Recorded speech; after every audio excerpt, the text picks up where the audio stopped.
2021 সালের ফেব্রুয়ারিতে 7 পাক ঘুরেছিলেন নীল তৃণা। তবে শোনা যাচ্ছে 4 বছরই ইতি চুক্তির বিয়ে ভেঙে আলাদা হচ্ছেন টলিউডের জনপ্রিয় কাপল নীল তৃণা।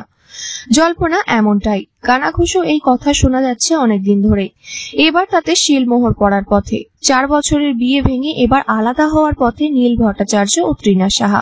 শোনা যায় বিয়ের আগে তাদের 12 বছরের সম্পর্ক। ভালোবেসে বিয়ে করেন দুজনে বেশ ধুমধাম করে। তবে ভালোবেসে বিয়ে করলেও কিছুদিনের মধ্যেই দেখা দেয় গন্ডগোল। তারপর থেকেই নাকি আলাদাই থাকছিলেন তারা।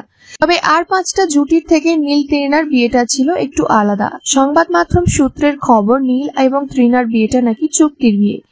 চুক্তি করে নাকি বিয়ে করেছিলেন তারা। এতদিনে তাদের এই বিয়ের খবরে চমকে উঠেছেন সকলে। 2021 ফেব্রুয়ারিতে মহা ধুমধাম করে বিয়ে করেছিলেন দুজনে। একসাথে নামও দেন ত্রিনীল ওয়েডিং বলে। তবে এই বিয়ের পরপরই তাদের নাকি সম্পর্কের অবনতি ঘটতে থাকে। তাদের এই বৈবাহিক জীবনের মেয়াদ ছিল মাত্র 6 মাস। তারপর তারা আলাদা হয়ে গেছিলেন। মাঝে এসব জল্পনা উঠলেও অস্বীকার করে উড়িয়ে দিয়েছিলেন দুজনে। কিন্তু গত কয়েক বছর ধরে নীল এবং তৃণা আলাদা রয়েছেন। এরপর টলিউডের বিভিন্ন অনুষ্ঠানে যোগদান করেছেন একসাথে। সম্প্রতি দুজনে একসাথে ক্লথ বাই তৃণীল নামক বস্ত্র বিপণীর ব্যবসাও খুলেছেন। সোশ্যালে নিয়মিত ছবি আপলোড করা থেকে একসাথে ঘুরতেও গেছেন। খুব সম্প্রতি শিবরাত্রির দিন সিঁদুর পরে শিবের পুজো করতেও দেখা গেছে তৃণাকে। তাই নীল তৃণার বিয়ে ভাঙার প্রকৃত কারণ সকলেরই অজানা। তবে তাদের বিয়ে ভাঙার খবরটা সত্যি দুঃখজনক। আশাহত তৃণীল অনুরাগীরা। কলেজ জীবন থেকে একে অপরের প্রেমে পড়েছেন তারা।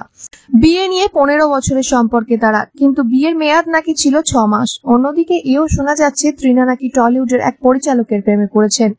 অন্যদিকে নীল অমর সঙ্গী সিরিয়ালের কাজে ব্যস্ত, তৃণাও নতুন সিরিয়াল নিয়ে ফিরছেন। ব্যক্তিগত জীবনে টানা পড়েন তারা তাদের কর্মজীবনে পড়তে দেয়নি। দুজনেই ব্যস্ত আপন আপন কর্মজীবনে। তবে তাদের ব্যক্তিগত জীবনে জল্পনা চর্চায়।